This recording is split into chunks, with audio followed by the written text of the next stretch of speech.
राधे राधे भक्तों, जय श्री कृष्ण, जय श्री हरि विष्णु। प्रिय भक्तों, आषाढ़ शुक्ल एकादशी को मनाई जाने वाली देवशयनी एकादशी केवल एक व्रत नहीं बल्कि आध्यात्मिक शयन की शुरुआत है। इस दिन भगवान श्री विष्णु क्षीर सागर में योग निद्रा में चले जाते हैं और चातुर्मास का शुभारंभ होता है। एक ऐसा पवित्र काल जिसमें संयम, साधना, सेवा और दान विशेष फलदायी होता है। इस पुण्य के दिन पर व्रत करने से पाप नष्ट होते हैं और पुण्य के द्वार खुलते हैं। देवशयनी एकादशी की कथा, व्रत विधि, दान के नियम और भगवान विष्णु की महिमा जानने के लिए यह कथा अंत तक जरूर सुने। इस पावन अवसर पर तुलसी, वस्त्र, अन्न, छाता, दीपक और जल पात्र का दान अक्षय फल प्रदान करता है। ओम विष्णुवे नमः। तो शुरू करते हैं देवशयनी एकादशी व्रत कथा। आइए भक्ति से जुड़ें और प्रभु के चरणों में श्रद्धा समर्पित करें। ओम नमो नारायण। क्या आपने कभी सोचा है कि भगवान विष्णु निद्रा में क्यों चले जाते हैं? इसके पीछे एक गूढ़ और अत्यंत भावपूर्ण कथा छुपी है। राजा बलि और वामन अवतार की कथा। प्राचीन काल में राक्षसों के कुल में एक अत्यंत पराक्रमी, दानी और धर्मनिष्ठ राजा उत्पन्न हुआ। राजा बलि, वह असुर होते हुए भी वेदों का पालन करने वाला, यज्ञों में विश्वास रखने वाला और ब्राह्मणों को सम्मान देने वाला शासक था। उसके तप, दान और न्यायप्रियता के कारण देवलोक तक कांप गया। राजा बलि ने महर्षि शुक्राचार्य के संरक्षण में अनेक यज्ञ किए और अंततः स्वर्ग लोक पर विजय प्राप्त कर ली।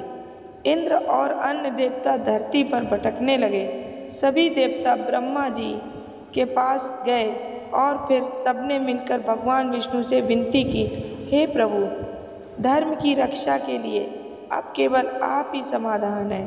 भगवान विष्णु ने असुरों को धर्म से विचलित किए बिना नीति से पराजित करने हेतु एक अद्भुत उपाय किया। उन्होंने वामन अवतार लिया। एक सुंदर, तेजस्वी, कमल नयन बटुक ब्राह्मण के रूप में हाथ में कमंडल, छत्र और कमर में मृग चर्म वे सीधे राजा बलि के यज्ञ में पहुँचे। राजा बलि ने उन्हें देखा और श्रद्धापूर्वक पूछा, ब्राह्मण देव, मुझे बताइए, मैं आपकी क्या सेवा कर सकता हूँ? वामन ने मधुर मुस्कान के साथ कहा, हे दानी राजा, मुझे केवल 3 पग भूमि दे दी जाए। राजा बलि हंस पड़ा, 3 पग भूमि? मैं तो आपको पूरे गांव दे सकता हूँ। पर वामन ने विनम्रता से कहा, मुझे केवल उतना ही चाहिए जितना मैं नाप सकूँ। शुक्राचार्य ने राजा बलि को चेताया, यह कोई साधारण ब्राह्मण नहीं, स्वयं विष्णु है, यह तुम्हें छलने आए हैं। परंतु राजा बलि ने उत्तर दिया, यदि यह भगवान स्वयं है तो मुझे क्या चिंता। यदि भगवान मुझसे कुछ मांगते हैं तो यह मेरा सौभाग्य है। और उन्होंने 3 पग भूमि देने का संकल्प लिया। तभी वामन ने अपना विराट रूप धारण किया। पहला पग बढ़ाया तो पृथ्वी, आकाश, दिशा और स्वर्ग सब कुछ पग में समा गए। दूसरा पग बढ़ाया तो ब्रह्मांड के शिखर तक पहुंच गया। अब तीसरा पग कहाँ रखा जाए? वामन बोले, हे बलि, अब बताओ तीसरा पग कहाँ रखूं? राजा बलि हाथ जोड़कर मुस्कुराए और बोले, हे प्रभु, अब केवल मेरा सिर शेष है, तीसरा पग इस पर रख दीजिए। वामन ने राजा बलि के सिर पर तीसरा पग रख दिया। बलि नीचे पाताल लोक में चला गया, परंतु प्रभु उसकी भक्ति, विनम्रता और त्याग से इतने प्रसन्न हुए कि उन्होंने कहा, हे बलि, अब तू पाताल का राजा रहेगा। तेरी भक्ति अमर रहेगी और मैं स्वयं हर वर्ष 4 मास तक तेरे पास पाताल में निवास करूँगा। तभी से भगवान विष्णु आषाढ़ शुक्ल एकादशी को योग निद्रा में चले जाते हैं। उसे देवशयनी एकादशी कहते हैं और वे कार्तिक शुक्ल एकादशी को पुनः जागते हैं। इस काल को चातुर्मास कहा जाता है। इन 4 महीनों में भगवान विष्णु पाताल लोक में राजा बलि के यहाँ वास करते हैं। यह व्रत साधना और तपस्या का काल होता है। राजा बलि सिखाते हैं कि सच्ची भक्ति में अहंकार नहीं होता। भगवान विष्णु यह दर्शाते हैं कि जो विनम्रता और समर्पण से युक्त है वहाँ वे स्वयं निवास करते हैं। चातुर्मास हमें आत्मचिंतन, संयम और भक्ति की ओर अग्रसर करता है। इस काल में क्या करें? मांस, मद, लहसुन, प्याज त्याग दें। व्रत, जप, तप, कथा श्रवण करें, तुलसी पूजन करें और विष्णु सहस्त्र नाम का पाठ करें। चातुर्मास में केवल एक धार्मिक परंपरा नहीं बल्कि एक आध्यात्मिक साधना का काल है, जब स्वयं भगवान श्री विश्राम करते हैं ताकि जीव आत्मनिरीक्षण कर सके।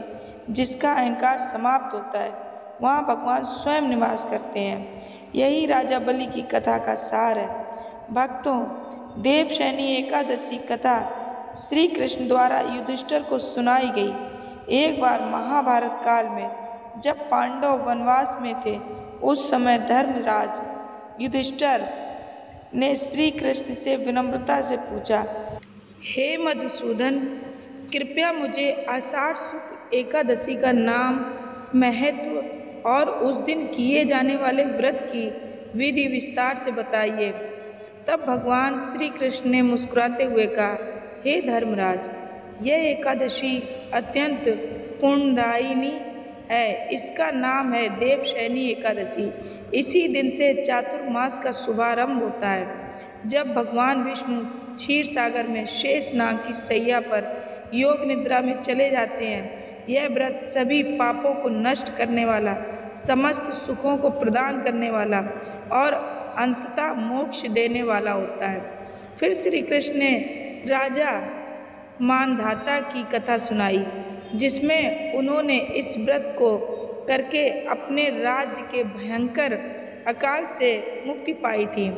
श्री कृष्ण ने यह भी बताया कि इस दिन जो व्यक्ति उपवास करता है, तुलसी से श्री हरि की पूजा करता है, रात भर जागरण करता है, वह जन्मांतर के पापों से मुक्त हो जाता है। श्री कृष्ण ने कहा, हे युधिष्ठिर, जो मनुष्य आषाढ़ शुक्ल एकादशी का व्रत करता है वह भगवान विष्णु के अत्यंत प्रिय बन जाता है। इस व्रत से ही शुभ कर्मों की शुरुआत होती है और अशुभ कर्मों का विराम होता है। इस दिन से देवगण, ऋषि मुनि, यहाँ तक कि ग्रह नक्षत्र भी विश्राम की अवस्था में चले जाते हैं। इस प्रकार भगवान श्री कृष्ण ने युधिष्ठिर को देवशयनी एकादशी का दिव्य महत्व समझाया और स्वयं इस व्रत के पालन की प्रेरणा दी। प्राचीन समय की बात है, जब धर्म, सत्य और मर्यादा ही जीवन के मूल मंत्र हुआ करते थे। सूर्यवंश में एक अत्यंत प्रतापी धर्मनिष्ठ राजा का जन्म हुआ, जिसका नाम था राजा मानधाता। वे न केवल शक्तिशाली राजा थे, अपितु एक तपस्वी, दानी और प्रजावत्सल शासक भी थे। उनके राज्य में किसी को कोई कष्ट नहीं था। न्याय और धर्म का राज्य था। ब्राह्मण वेदों का पाठ करते थे, यज्ञ होते थे, गौपालन होता था और जनता का जीवन सरल, शांतिपूर्ण और सुखी था। परंतु एक समय ऐसा आया जब अचानक राज्य में भयंकर अकाल पड़ गया।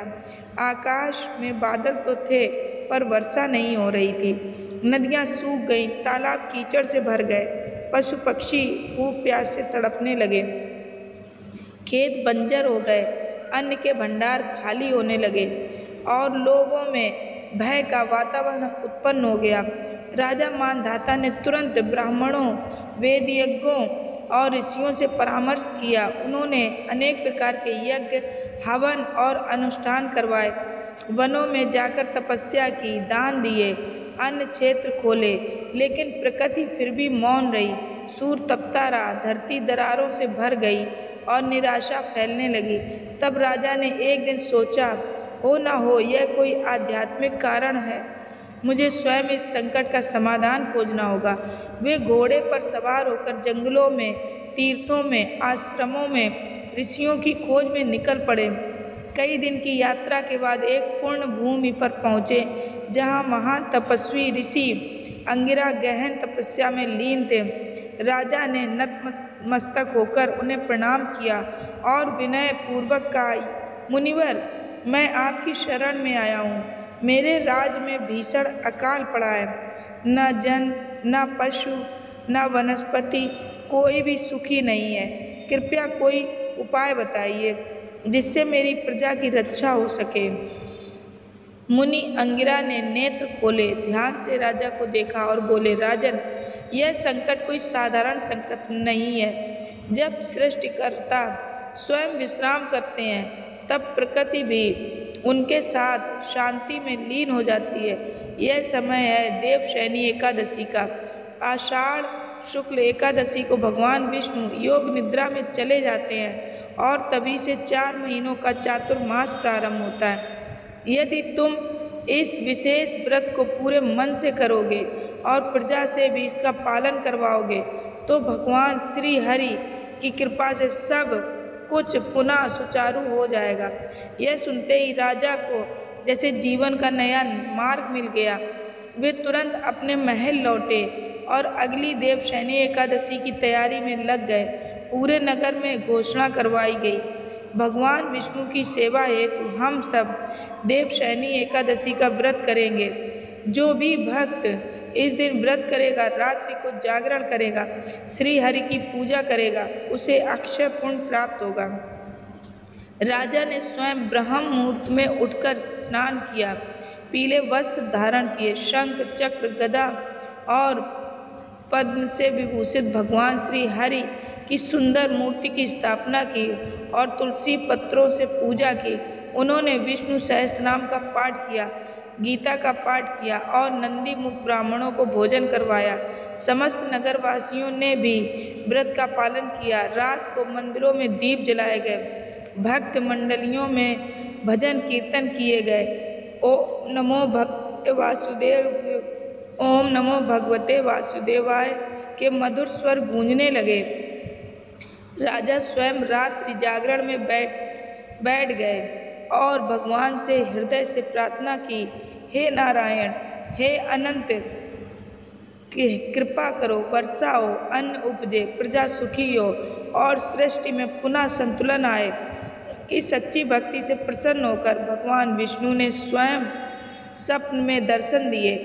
भगवान ने कहा, राजन, तुम्हारी निष्ठा, तुम्हारा त्याग और तुम्हारा भक्ति भाव मुझे अति प्रिय है। कल प्रातः से तुम्हारे राज्य में वर्षा होगी और सुख समृद्धि लौटेगी। राजा की आंखें खुली तो वह भाव विभोर हो उठे। उन्होंने ऋषि अंगिरा का स्मरण किया और भगवान को धन्यवाद दिया। और सचमुच अगले दिन से आकाश में बादल गिरे, गड़गड़ाहट के साथ मूसलाधार वर्षा हुई, नदियां बहने लगी, धरती हरियाली से आच्छादित हो गई, खेतों में अन्न लहराने लगा, पशु पक्षियों में आनंद की लहर दौड़ गई। चारों दिशाओं में जय विष्णु भगवान की घोष होने लगा। राजा मानधाता ने उस दिन को अपनी स्मृति में अमर कर दिया और आज भी पद्म पुराण में इस कथा का उल्लेख होता है। जो व्यक्ति इस व्रत को श्रद्धा से करता है, उसके जीवन में कभी भी संकट स्थायी नहीं रहता, क्योंकि जब भगवान स्वयं निद्रा में जाते हैं तो भक्तों की पुकार ही उन्हें जगाती है। देवशयनी एकादशी न केवल एक व्रत है, यह एक अवसर है चातुर्मास की शुरुआत का, आत्मनिरीक्षण का, जीवन को धर्म और संयम की दिशा में मोड़ने का। यह वह काल है जब न केवल भगवान विश्राम करते हैं, अपितु मन संयम, भक्ति और साधना में स्मरण करता है। जो व्यक्ति 4 मासों तक मांस, मद, क्रोध, झूठ, लोभ, द्वेष का त्याग करके भक्ति में लीन रहता है, उसके जीवन में भगवान स्वयं जागते हैं। चातुर्मास में उपवास, तुलसी सेवा, गीता पाठ, श्री हरि का स्मरण अत्यंत पुण्यदायी होता है। इस कथा से हमें यही सीख मिलती है, संकट चाहे कितना भी बड़ा क्यों ना हो, अगर हमारी आस्था अडिग है तो भगवान अवश्य कृपा करते हैं। इसलिए हे भक्तों, इस वर्ष भी जब आषाढ़ शुक्ल एकादशी आए तो पूरे मन, तन और वचन से व्रत कीजिए, रात्रि जागरण कीजिए और प्रभु से प्रार्थना कीजिए, हे श्री हरि मेरी आत्मा को भी वर्षा दो प्रेम, भक्ति और ज्ञान की। जय श्री हरि विष्णु। प्रेम से बोलिए जय श्री हरि विष्णु।